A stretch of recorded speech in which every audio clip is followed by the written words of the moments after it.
I mean, speaking of the conditions, Rob, the Proteas have fortunately had a nice little warm-up series. Sadly lost that 2-1, but winning the last one. So I guess it's always good to have a win under your belt going into a tournament. What do you think the Proteas have won? I beg your pardon, have learnt from that series? Sort of perceived areas of weakness.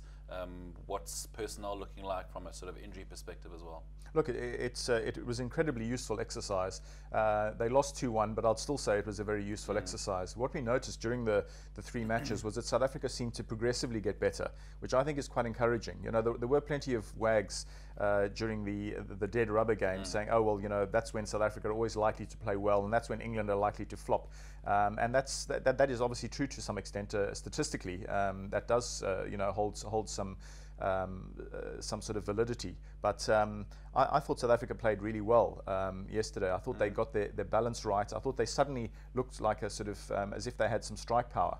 There was some criticism during their early matches that perhaps we've been a little bit too sort of all-rounder crazy. In other words, sort of almost bits and pieces sort of players. Do they quite cut it as batsmen and as bowlers, or are they a little bit in between? Are we trying to sort of fill holes with too many all-rounders? We know we have some very good ones, but that seemed to be sort of answered, because all of a sudden in that final ODI where we really gave England a good stuffing. I mean, they were 20 for 6 before they ended up you know, making 150 odd.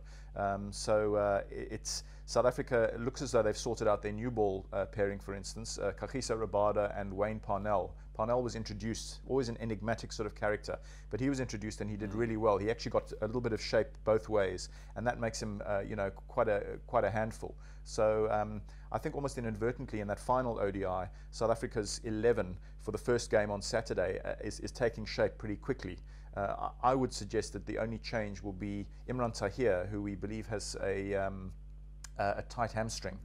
Only Imran Tahir could injure his hamstring running on with a pair of gloves, which I believe is what he did at Southampton, which caused his injury. Of course, he's a 38-year-old, so give some respect to the fact that perhaps he's a little bit more injury prone than most to these sort of little tweaks and niggles. But it's vital that he's back fit. It sounds as though maybe he was rested as a precaution. Who knows, you know, what the true state of affairs was. But he's a very vital factor for South Africa in that sort of middle bowling period where you want him to strike and take at least 2 wickets ideally in his spell and keep things pretty tight. So you know, he's an important factor. He may well be the only change with him coming in for Maharaj from the team that won by 7 wickets yesterday. So you know, things are, I think, coming together a little bit for the Proteas, even though still a few alarm Rob, bells. David Miller, is he fit? And Miller should be fit. Again, tight hammy, which apparently meant that he, you know, had to sort of move down the order a bit. In the end, he wasn't needed to bat anyway. I haven't heard any sort of further updates. Again, let's hope, let's assume that everybody will be, you know, at the races on Saturday, that they can pick from the full 15-man squad.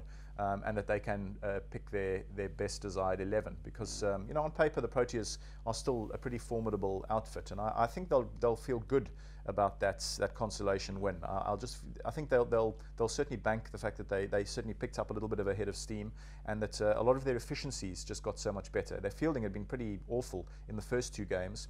And I would suggest that perhaps it was because a lot of the guys were coming out of our late autumn, not having played cricket for a couple of months, those who didn't play in the IPL. And suddenly, you know, in that final game, the catches stuck. We took some good catches in the slips. The ground fielding looked a little bit more urgent, even though there were still the odd little lapses in the deep. But you just got the sense of a team coming together again, which I think is not a bad thing. Okay, and final question, Rob, the captaincy dynamic. I mean, what are your thoughts there?